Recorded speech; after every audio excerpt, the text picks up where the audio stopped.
So you've decided you're going to grow a beard, and this is what it's going to look like. Full, supple, strong, healthy, thick. But the reality? Sparse, patchy, inconsistent. So why is it that some guys are able to grow beautiful, masculine, magnificent beards, while the rest of us are stuck growing something that looks more like a patchwork quilt? The answer, gentlemen, genetics, hormones, age, health, nutrition, and ethnicity. But which of these factors matter most, and what can you do to increase the odds of you growing a thicker, fuller beard? Discover those answers and more in today's video.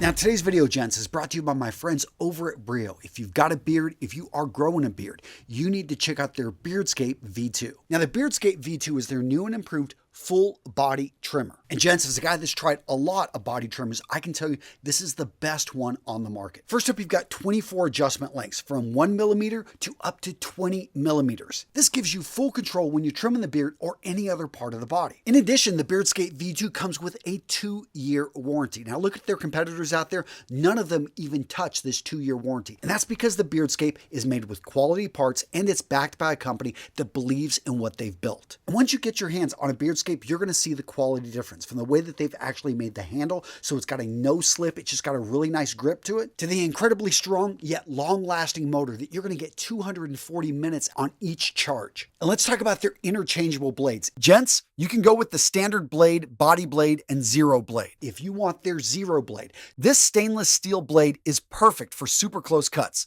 creating tight lines and cleaning up mustaches. Do not use on your body. This blade is extremely sharp and not for manscaping. In fact, gents, because I know the owner, if you use the link in the description of today's video, you're not only going to get the best deal on the web, but they're going to also throw in that zero blade attachment absolutely free. Take advantage of this deal. It is not going to be around forever. Now, the first thing I want to talk about, those 5 factors I laid out earlier, the percentage of impact that each of these have. Because the reality is you can be the healthiest you possible, have high levels of testosterone flowing through your body, and still have a sparse beard. Now, part of the reason for this is genetics. Right there at the top accounts for about 60 to 80% of the equation. The reality is if your father, if your grandfather, if they had full beards, then most likely you'll be able to grow a full beard. If they didn't, it's going to be tough. Next up, we've got hormones, and this is both your exposure to and your sensitivity to particular hormones. This is about 15 to 30% of the equation. After that, we've got about age, which accounts to 5 to 10% of the equation. Health and nutrition, also about 5 to 10%. Now, what about ethnicity? Now, ethnicity is more about the characteristics of your beard growth. Texture, pattern, rather than your overall ability to grow a beard.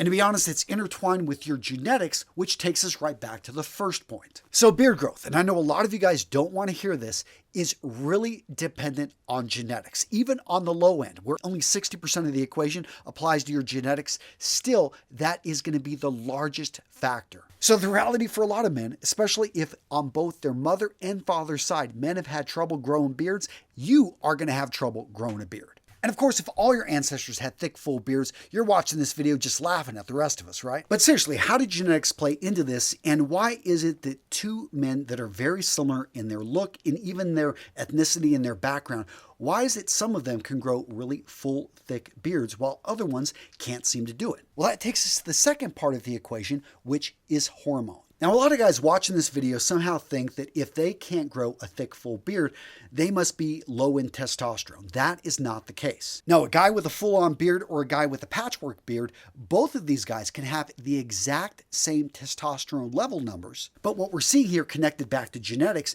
is that one man is much more sensitive, specifically to the DHT. Now, DHT, aka dihydrotestosterone, is a form of testosterone that in certain men, again, depending on genetics, the follicles in their face are going to be more sensitive to DHT and its effects to grow facial hair. So to repeat myself, you could have very strong, healthy levels of testosterone, but if the follicles in your face are not sensitive to DHT, well, you're just not going to grow as much facial hair. Now, can you apply topical agents like Rogaine or minoxidil?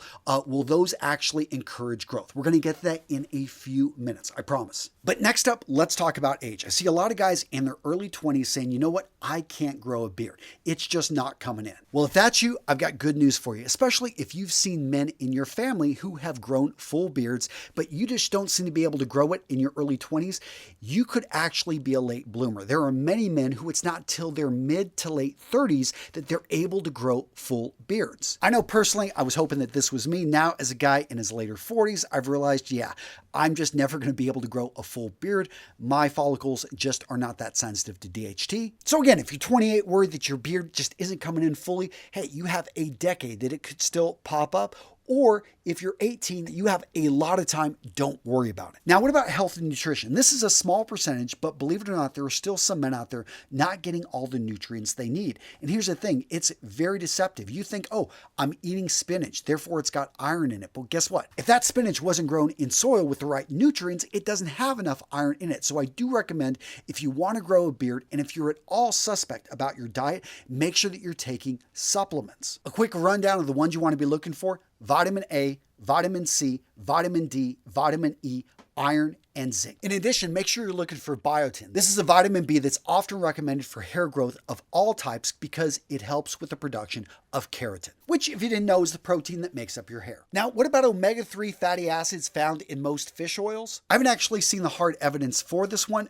but I know a lot of people swear by it, and it's good for you anyway, so why not? Now, what about Rogaine? What about Minoxidil? What about DHT supplements that encourage basically higher levels of DHT or the sensitivity? Well, gents, honestly, if you're going this far down the rabbit hole, you need to speak with your doctor first. Specifically first your GP, who's probably going to recommend you to a dermatologist or an endocrinologist. My point, gents, is get professional advice specifically for you if you're going to at all mess with hormones, okay? Now, what are the beard styles that work well for different hairstyle types? Guys, I've got you covered with this video right here. I made this recently. I thought it was a great video talking about how different facial hairstyles work with different hairstyles, and yeah, I thought pretty unique. Check it out, guys, right here. Boom, good video.